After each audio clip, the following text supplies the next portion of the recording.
Doctor, we know of a lot of people, especially my parents also and my friends' parents, બધાને આ problems થતા હોય છે, back pain થાય, પણ આને પ્રિવેન્ટ કેવી રીતે કરવાનું? Because you are the right person to tell us that. Please અમારા પેરેન્ટ્સ માટે કોઈક એડવાઇસ આપી દો. Right.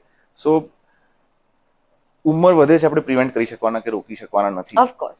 So the best we can do is care, right.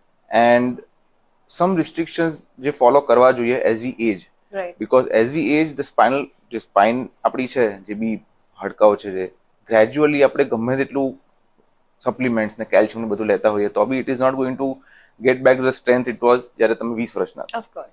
સો અમુક એક્સરસાઇઝીસ, અમુક Right. કાળજી અને અમુક સપ્લિમેન્ટ લેવા કોન્સ્ટન્ટલી જરૂરી છે. અને પ્રિવેન્ટેબલ છે. આ બધા જ જે બી બેક પ્રોબ્લેમ્સ થાય છે બધા જ કંટ્રોલમાં રહી શકે ઇફ બેઝિક કેર અને બેઝિક એક્સરસાઇઝીસ જો રેગ્યુલરલી કન્ટિન્યુ કરતા હોઈએ તો.